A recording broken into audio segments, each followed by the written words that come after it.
très heureuse de vous retrouver ce dimanche pour votre émission L'invité. J'ai le plaisir de recevoir pour vous ce dimanche matin Adam Bagoudou. Bonjour. Bonjour. Vous êtes honorable député, vous êtes de la 7e législature, vous êtes acteur politique et vous êtes membre influent du parti Le Bloc Républicain. Bienvenue dans nos studios. Merci beaucoup. Merci. Et pour conduire l'entretien avec moi, Kader Achirou, bonjour. Bonjour Nana Dion, oui Adam Bagoudou, bonjour. Bonjour Kader. Comme l'a dit tout à l'heure Nana Dion, vous êtes membre fondateur du parti politique Bloc Républicain. Alors, quelle appréciation faites-vous de la tension sociale actuelle qui prévaut au Bénin? Merci beaucoup. Je tiens d'abord à vous saluer, vous et l'ensemble des collaborateurs, les techniciens et tous ceux-là qui font des ITV, cet outil au service, disons, de l'information dans notre pays. Vous avez, à travers notre présence au studio, nos encouragements pour le travail que vous faites au quotidien. Et je peux de votre studio aussi pour envoyer un message à l'ensemble de vos auditeurs du peuple béninois, à qui donc je donne mes salutations. Et dire aussi que, pour revenir à la question que vous avez posée, quelle appréciation je fais de la tension sociale actuelle au Bénin? Bon, c'est vrai qu'il y a des questions de grande préoccupation. Je n'irai pas jusqu'à parler de tension sociale. Il y a des questions de grande préoccupation. Et tout est parti justement du verdict de la Sénat qui a rendu recevable, a déclaré recevable les dossiers de certains partis et a recalé d'autres au thème de la loi en application du code électoral. C'est normal que suite à ça, vous savez, quand vous allez à un examen que vous échouez, on ne va pas applaudir. Donc c'est pareil aussi quand vous souscrivez, vous soumissionnez pour un appel d'offres, quand vous êtes un entrepreneur ou un soumissionnaire que vous avez échoué, ça fait mal, c'est difficile. Donc cela peut créer au niveau de la classe politique et peut-être aussi donc, au niveau des populations, des interrogations, des questionnements. Et chacun nous s'interroge, chacun veut comprendre. Mais ceux qui sont concernés, certainement, ceux à qui la Sénat a notifié les différentes décisions, ceux à qui le ministère de l'Intérieur a notifié les décisions, chacun certainement sait les articles de la loi qui ont été appliqués et qui sont à l'origine de l'échec, tant au niveau du ministère qu'au niveau de la Sénat. Donc, globalement, avec un peu de pédagogie, un peu d'effort, on réussira donc à faire comprendre aux gens qu'il ne s'agit pas d'un acte délibéré, mais qu'il s'agit de l'application sans faille de la loi. Donc, mon appréciation sur cette question, c'est l'invitation donc à la sérénité, à faire en sorte que la démocratie que nous sommes en train de conduire progressivement, que nous puissions avoir une même vision de cette démocratie, à savoir que ça appelle l'état de droit qui appelle l'application des lois sans faille. Peut-être que aujourd'hui, une application de la loi a généré un problème. C'est déjà mieux que l'absence d'application de la loi génère un problème. Entre les deux, il vaut mieux choisir l'option d'application pure et simple de la loi. Si c'est ça qui amène une difficulté, on peut réexaminer pour dire certainement que c'est difficile. Les difficultés que des gens ont eu à surmonter et à se mettre à jour, si c'est cela, c'est mieux. Parce qu'ailleurs, c'est la non-application de certaines dispositions qui crée des problèmes. Et là, on dit, si on avait appliqué la loi telle que prévue, on n'aurait pas de problème. Donc, pour nous autres républicains, démocrates, nous estimons que aussi longtemps qu'on va appliquer la loi, on peut déjà se satisfaire de ce que son application, c'est vrai qu'il y a créé problème, mais se satisfaire au moins de ce que ça a été appliqué. Voilà, donc nos sentiments par rapport à cette question. Honorable, vous revenez justement d'une conférence de presse à l'hôtel Azalaï avec d'autres personnes qui sont dans le bloc républicain. Faites-nous le point de cette conférence de presse. Vous savez que le rôle d'un parti politique, c'est l'animation de la vie politique nationale. Le rôle d'un parti politique, c'est la conquête, la vocation, c'est de la conquête et l'exercice du pouvoir. Dans la mission donc d'animation de la vie politique, il y a plusieurs activités, des formations, des conférences de presse, des débats, participation à des débats. Tout ça, ça partit de l'animation. Donc, le format auquel vous faites allusion, la conférence de presse, ça fait partie des activités. Dans notre agenda, en effet, le planning que nous avons élaboré pour le premier trimestre, c'est bien entendu donc que nous allons, de façon périodique, faire savoir nos positions sur les questions de grande préoccupation. On a prévu donc à chaque fois qu'il y a des questions d'actualité, que le bloc républicain puisse prendre une position et dire voici donc notre approche de la question. Donc, en application de ce planning, nous sommes donné rendez-vous cet après-midi à l'hôtel Azalaï et nous avons partagé avec la presse ce qui nous semblait être l'approche, la vérité, qui doit être partagée par tous. Car il vous me dire ce qui est et que les gens qui n'avaient pas compris puissent dire ah oui, on ne savait pas que c'est comme ça. Que de cacher la vérité et après de dire aux gens on ne vous a pas dit ça parce que si on avait dit ça, ça peut peut-être ne pas vous plaire. Donc c'est un exercice que nous avons estimé être de la normale, du registre donc de l'activité normale. Et qu'est-ce qu'il faut retenir de cette conférence de presse? Il faut retenir simplement que nous avons bâti ça en 3 chapitres. Le premier aspect, ça a été ce que certains acteurs ont appelé un traitement particulier dont aurait bénéficié le bloc républicain à la Sénat. Nous avons dit non, que ça ne nous ressemble pas ça. Lorsque vous regardez la façon dont... Lorsque vous savez, vu de l'ailleurs, peut-être, on peut faire des accusations aussi gratuites, mais à l'intérieur, quand on sait que nous sommes organisés, la structuration, les équipes de travail que nous avons mises en place, depuis le congrès constitutif jusqu'à la constitution des dossiers, nous avons travaillé par équipe. On a mis en place des équipes de travail qui ont passé au peigne fin les dossiers de candidature. Parce qu'on savait bien que les lois électorales actuelles sont très rigoureuses. Et leur application, sans faille, pourrait créer de nombreuses difficultés s'il y a de la légèreté dans le traitement. Donc, nous avons abordé ça pour démontrer aux gens que les questions de favoritisme dont aurait bénéficié, on ne se reconnaît pas dedans. Et d'ailleurs, quand l'organe, l'institution chargée de régulation, la Cour constitutionnelle, quand elle a été saisie, pour connaître justement de ces favoritismes anti-griffes, eh bien, la Cour a montré que de favoritisme, il n'y en a pas. Et a confirmé le verdict de la Sénat. Quand cela ne tienne, nous pensons que ceux à qui il y a eu des choses qui ont été reprochées, il vaut mieux qu'ils s'organisent pour lever, pour donner suite aux reproches que de chercher donc des boucs émissaires. Le deuxième point donc, de notre intervention, c'est d'analyser, disons, l'absence de l'opposition, tel que le verdict de la Sénat a été donc, à la lecture du verdict, nous sommes préoccupés de ça.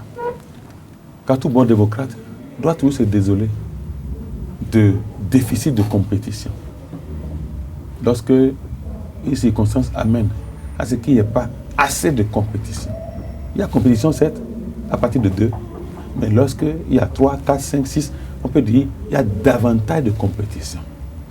Car beaucoup de gens se me prennent et font la confusion. Quand on parle de pluriel, à partir de 2, il y a la démocratie est pluraliste. Parce que pluralisme veut dire on peut choisir. Mais si on en a 3, c'est encore mieux. 4, 5, 6, c'est encore davantage. Même si les 200 partis étaient autorisés, eh bien nous sommes preneurs. Nous sommes des compétiteurs. C'est pour donc ça que nous avons, tout en déplorant le fait que plusieurs partis n'ont pas pu franchir le seuil de la Sénat, pour des raisons que vous connaissez. Candidats multipartisans, candidats présents sur plusieurs listes, des pièces, des défauts de pièces, par exemple des quitus fiscaux absents dans les dossiers. Tout ce qui est faute vis-à-vis de la loi. Je ne parle pas des erreurs matérielles, faute. Quand ce que la loi a qualifié de faute, les partis qui ont commis ça. On a dit, bien que nous soyons conscients de ce que c'est la résultante donc de ces fautes-là. Néanmoins, on regrette ça. Néanmoins, on se désole. Et on se dit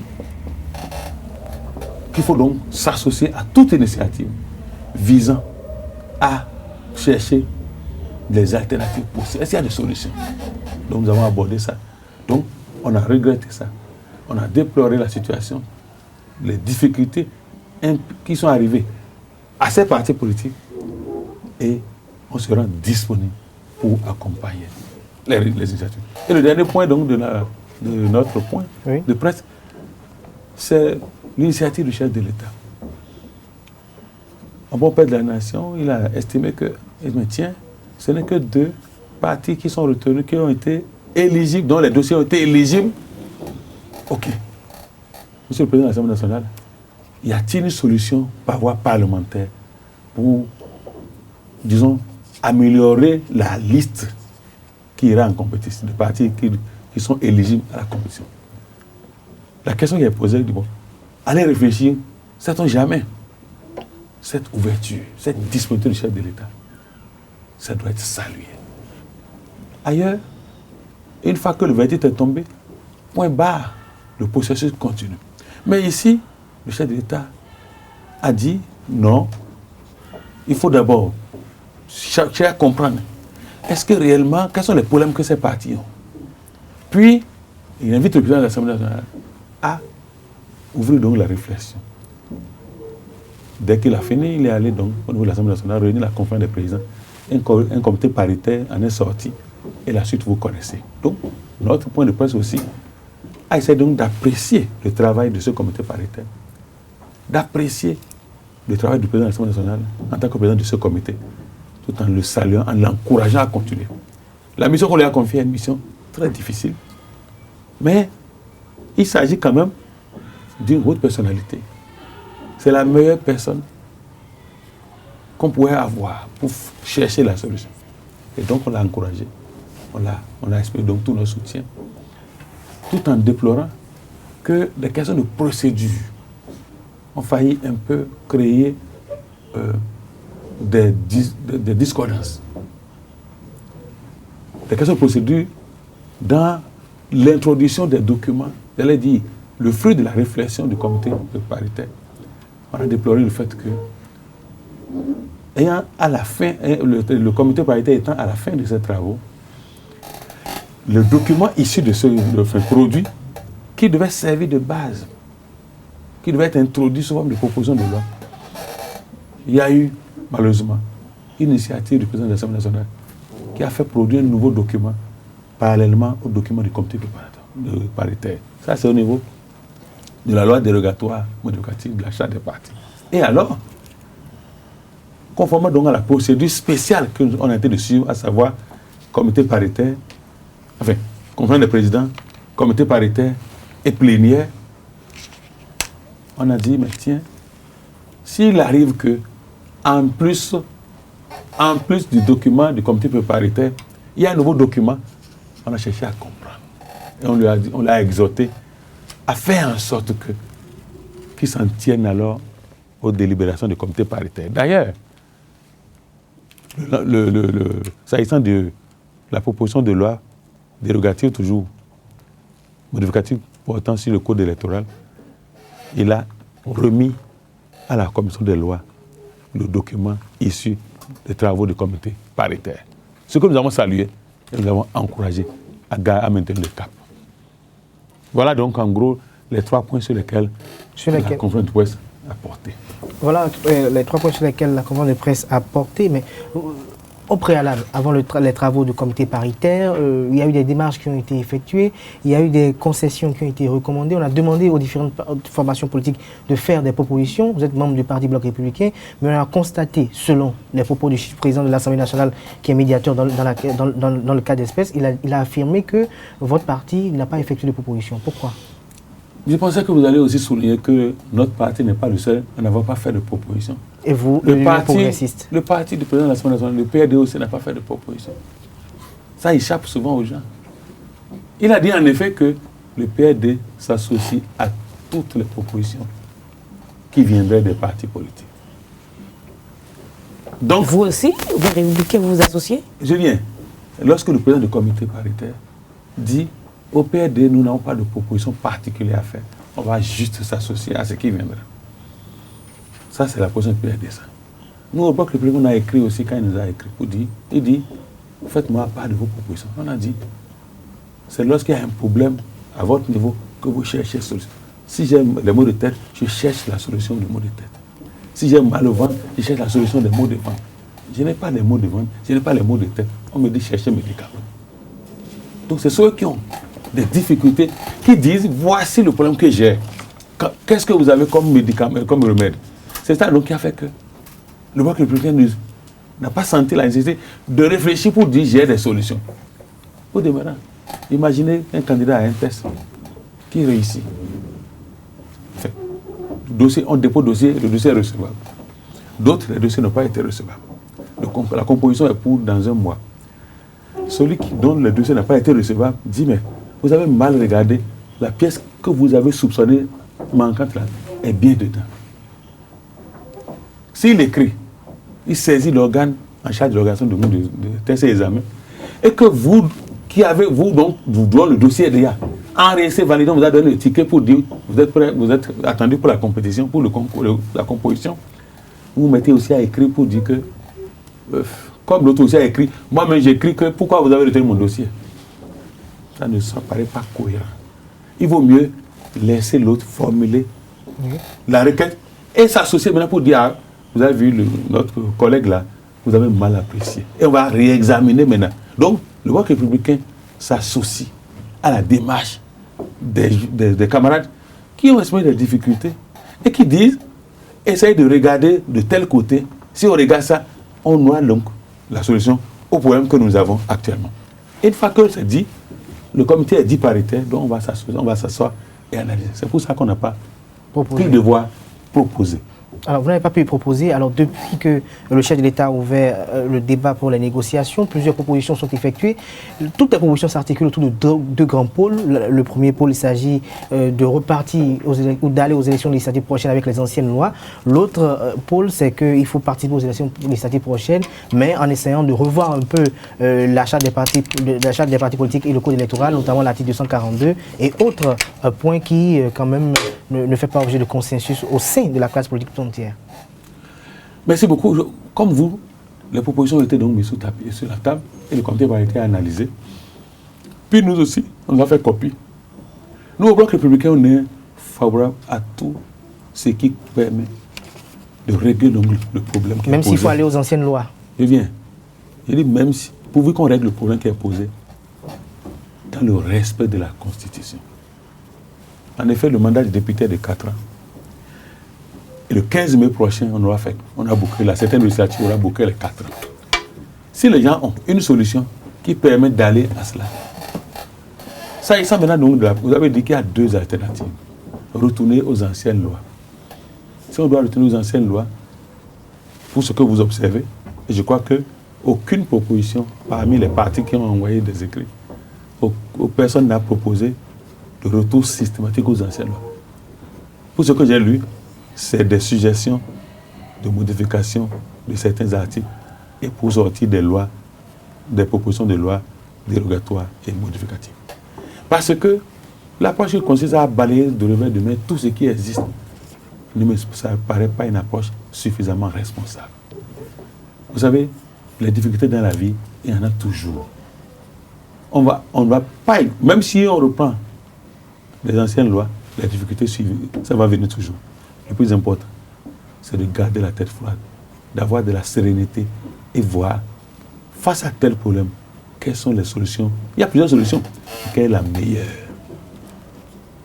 Mais aller de façon précipitée sur une solution et faire croire que c'est l'unique porte de sortie, on va régler un problème, mais on va créer beaucoup d'autres problèmes. C'est pour ça que nous pensons, nous autres, que les solutions qui sont en train d'être explorées actuellement ont l'avantage, certainement, de bonne foi que les gens ont exposé, vont concourir au résultat. Si on arrive à atteindre le résultat, car il faut toujours se demander quel est l'objectif final. L'objectif final, dit-on, c'est d'avoir des élections plus inclusives possibles. Il y a plus de 200 partis. Le débat qui accourt semble donner le sentiment qu'il suffit qu'on ait 2 ou 3 partis en plus, c'est fini. Non. Si on veut faire l'ouverture, à mon avis, faisons en sorte que tout le monde se retrouve. Il y a des partis qui n'ont pas réagi. Hein, qui n'ont pas réagi, oui. Non pas parce qu'ils ne sont pas intéressés. Donc, voilà pourquoi j'estime que nous devons aller avec sérénité. Honorable Madame Bagoudou, plusieurs sessions étaient ouvertes, puis refermées, puis renvoyées finalement au vendredi passé. Qu'est-ce qu'on retire finalement des débats parlementaires? L'Assemblée nationale fonctionne sur la base d'un règlement intérieur. Le règlement intérieur de l'Assemblée nationale, c'est ça qui a prévu que un groupe de députés peuvent formuler la demande d'une session extraordinaire, tout comme aussi le gouvernement peut demander une session extraordinaire. Dans le cas d'espèce, c'est puisque le dossier a été renvoyé à l'Assemblée nationale pour qu'on cherche des solutions par voie parlementaire. C'est pour ça que les députés donc, ont demandé la session extraordinaire pour dire, on veut alors que, au moins il faut que nous, qu'on convoque l'Assemblée nationale et qu'elle statue sur les solutions possibles. Une fois que vous ouvrez la session extraordinaire, d'abord pour ouvrir ça, il faut un quorum, il faut 42. Vous devez remarquer le jour là, le président de l'Assemblée se cherchait parce qu'il ne fallait pas reporter. En effet, au terme du règlement intérieur, lorsque vous convoquez une session extraordinaire et que vous n'avez pas 42, ça fait 72 heures après pour l'ouvrir. Vous constatez le quorum. Donc, le jour où vous avez annoncé que on veut ouvrir une session extraordinaire, assurez-vous que vous avez le quorum. C'est ça qu'il a cherché et il a eu 43 députés. Donc, bravo, et il a ouvert. Une fois que c'est ouvert maintenant, on annonce l'ordre du jour. Parce que la session a été convoquée sur la base de l'ordre du jour. L'ordre du jour, ça a été l'étude des voies, des propositions de loi dérogatoires et modificatives. Une fois que c'est fait comme ça, les lois, donc l'ordre du jour annoncé, il est question de savoir maintenant, est-ce que c'est déjà disponible à être mis à disposition de la commission de loi? Car aucun dossier ne peut venir en plénière s'il n'a fait l'objet de débat en commission, de rapport d'une commission. D'où le comité paritaire qui a fait un travail. Le président de l'Assemblée nationale a annoncé donc dans l'ordre du jour déjà que ça vient, doit envoyer le document en plénière pour être affecté à la commission de loi. Donc la première journée a servi à cette affectation. Vous avez remarqué, hier jeudi, il est venu et il a affecté. Donc, le premier jour, c'est l'ouverture, on constate le quorum et on fait dérouler, puisqu'il n'y avait pas de matière. Le lendemain, le comité paritaire a travaillé et a pu sortir un document qui a permis maintenant, disons, qui a servi au président de l'Assemblée nationale qui a la peine de saisir la commission des lois. C'est ça qui s'est fait hier. Comme il y a plusieurs lois, notamment le premier c'était donc l'achat des partis. Le deuxième donc, document qui est affecté aujourd'hui, c'est le code électoral. C'est ça donc qui est le deuxième document qui doit mettre à disposition.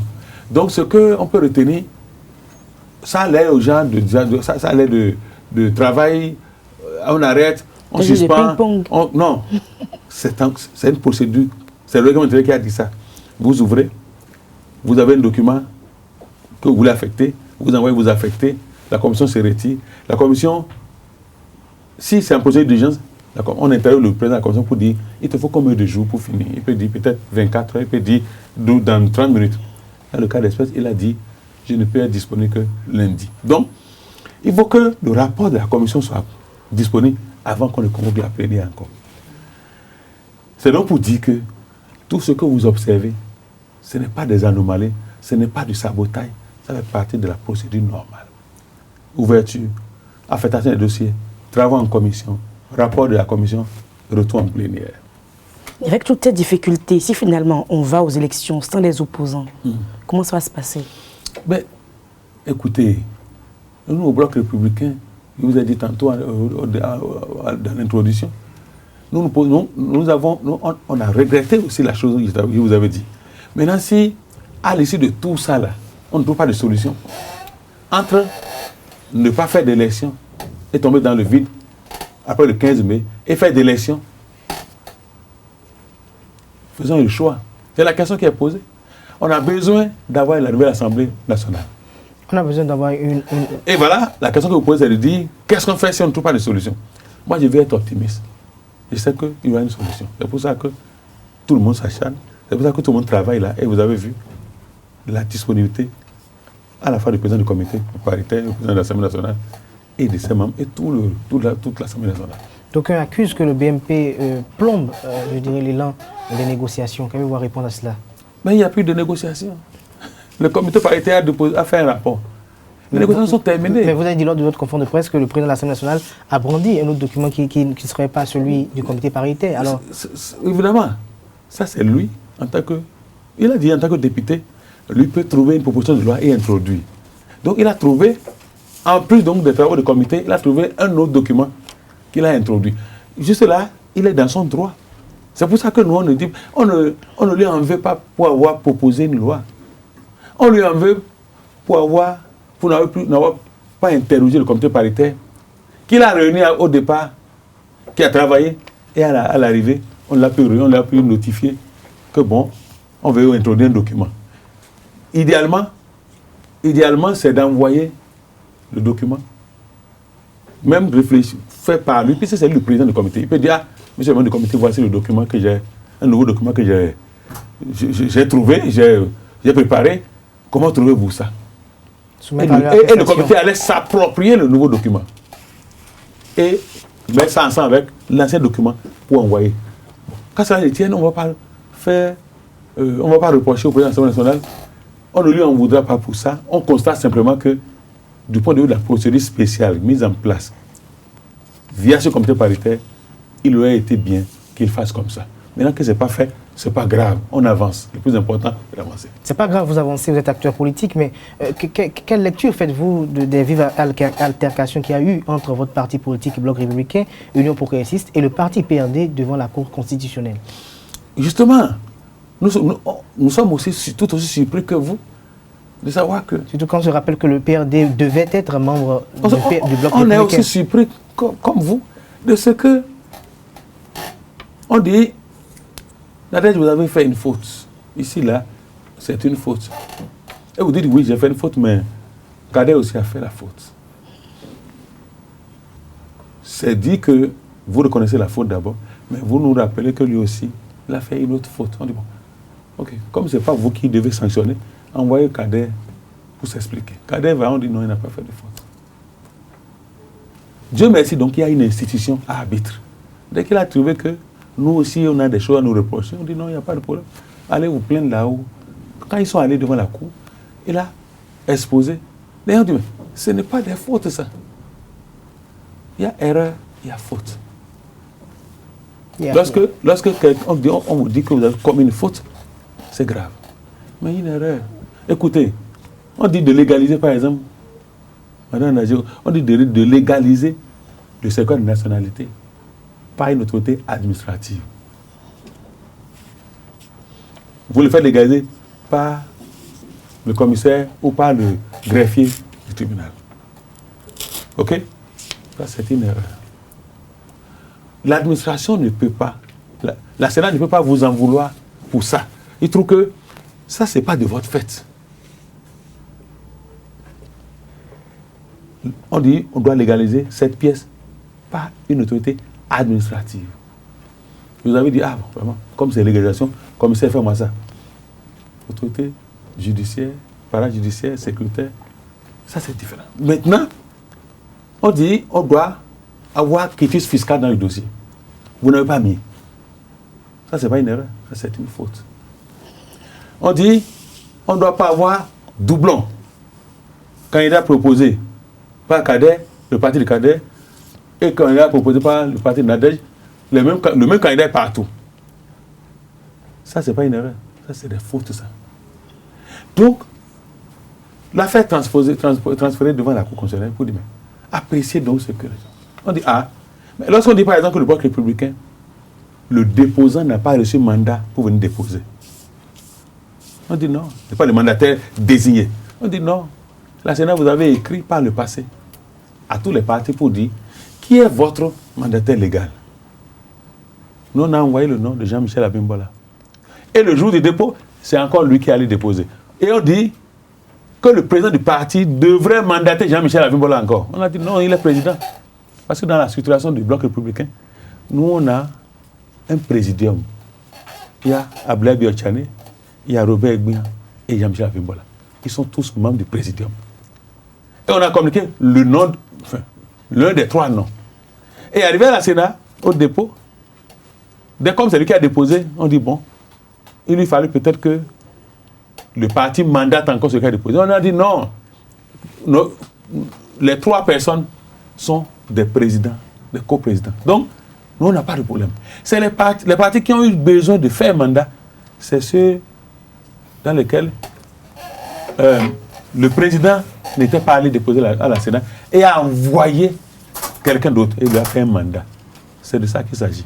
Donc voilà pourquoi les attaques devant la Cour constitutionnelle, nous on n'en a pas, ça nous a fait sourire parce qu'on sait que les reproches qu'on a, les critiques formulées ne sont pas fondées, d'autant que dit que bon que il n'y a pas de faute. Il n'y a pas de faute à votre avis. Est-ce que vous pensez finalement que les élections vont se tenir à bonne date? Moi, la réponse à ces genre de questions, c'est dans la Constitution.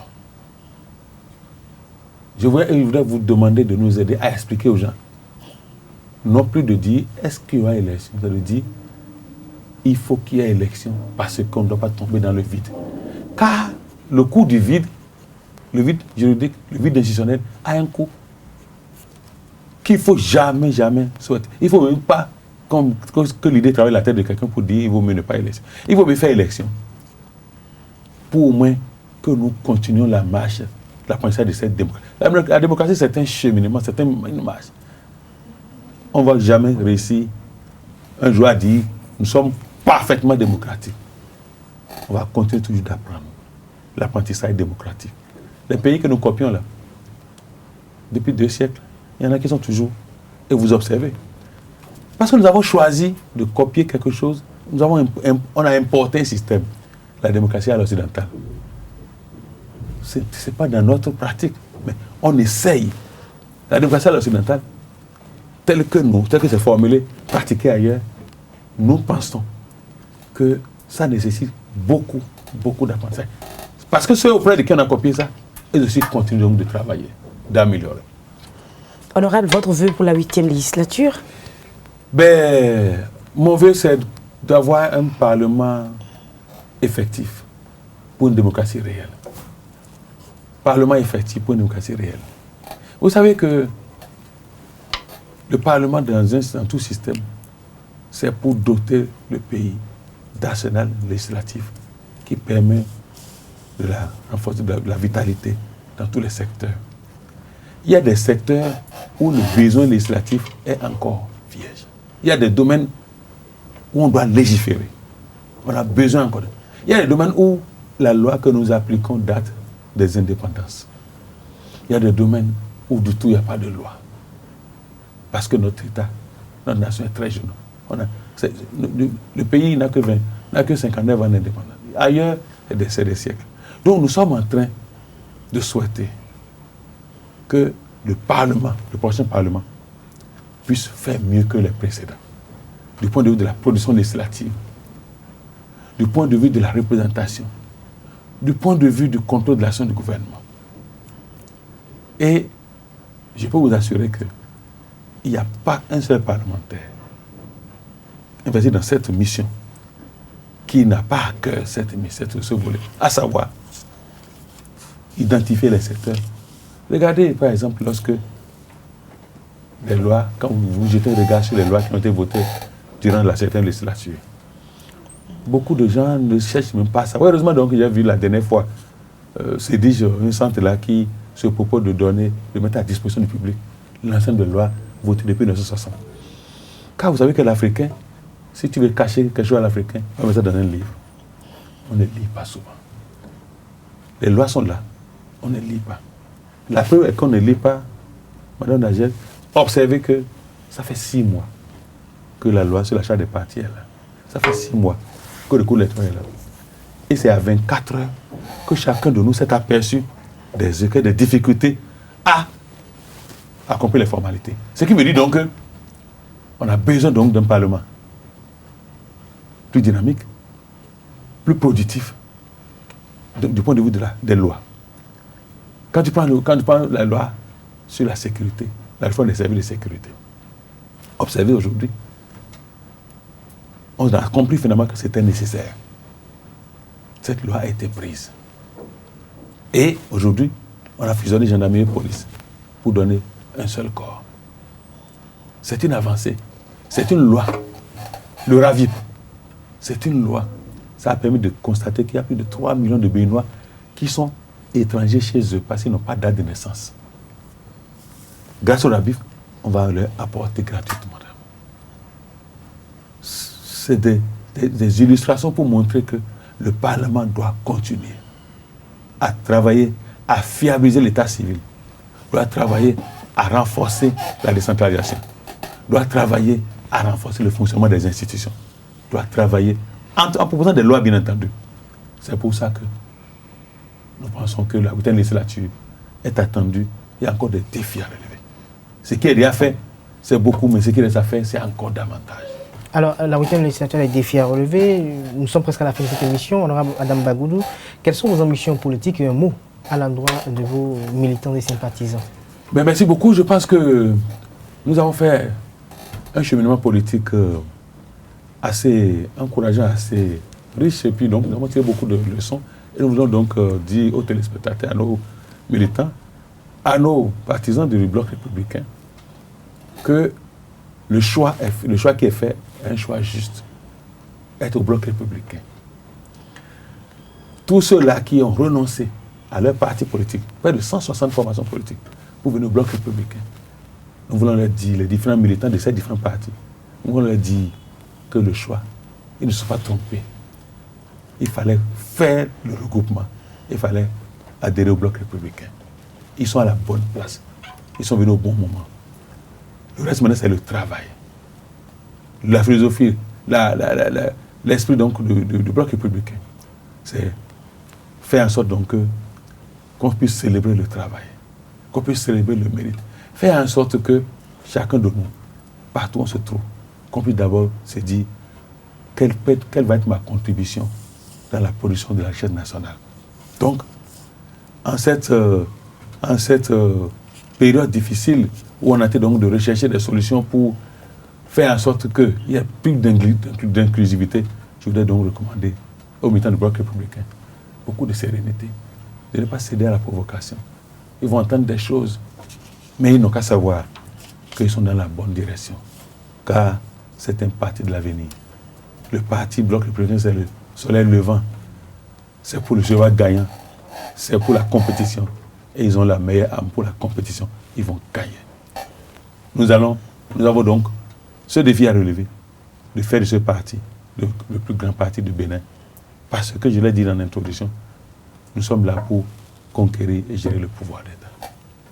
Merci à vous, honorable Adam Bagoudou. Vous êtes honorable député à l'Assemblée nationale. Vous êtes de la 7e législature. Vous êtes membre influent du parti Le Bloc républicain. Vous êtes acteur politique. On retiendra donc de cet entretien que vous avez dit qu'il n'y a pas en réalité de tension sociale. Il y a plutôt des questions de grande préoccupation. Et vous préférez donc en débattre. Il ne s'agit pas d'un acte délibéré, mais de l'application sans faille de la loi. Vous avez également indiqué que le rôle d'un parti politique, c'est l'animation de la vie politique. C'est dans ce cadre que s'inscrit la conférence de presse que vous avez tenue le vendredi dernier. Vous avez fait le point de cette rencontre avec la presse nationale et internationale. Vous avez indiqué par ailleurs que le Bloc républicain n'a bénéficié d'aucun traitement de faveur de la part de la Sénat. Les questions donc de favoritisme dont aurait bénéficié le Bloc républicain, vous ne vous retrouverez pas dans ces propos-là. Vous vous rendez disponible pour accompagner le processus, pour trouver le consensus. Il y va donc de l'intérêt de toute la nation béninoise. Vous avez précisé que l'Assemblée nationale a un règlement intérieur et que les débats parlementaires se passent très bien. Le Bloc républicain n'a pas fait de proposition, mais le PRD non plus. Vous avez également indiqué qu'il faut qu'il y ait élection donc pour ne pas tomber dans le vide juridique, et nous allons continuer au Bénin l'apprentissage démocratique. Il est également regrettable, avez-vous dit, qu'on ne lise pas nos propres lois, et nous avons besoin maintenant d'un parlement dynamique, plus dynamique et plus productif, un parlement effectif pour une démocratie réelle, avez-vous indiqué. Merci à vous d'être passé sur le plateau donc de l'invité. Nous vous avons reçu avec beaucoup de plaisir. Merci à vous. Kader Achirou, merci d'avoir conduit l'entretien avec moi. Merci, chers internautes, pour l'attention. À dimanche prochain. D'ici là, portez-vous bien. Passez une agréable journée dominicale en compagnie de nos programmes. Au revoir.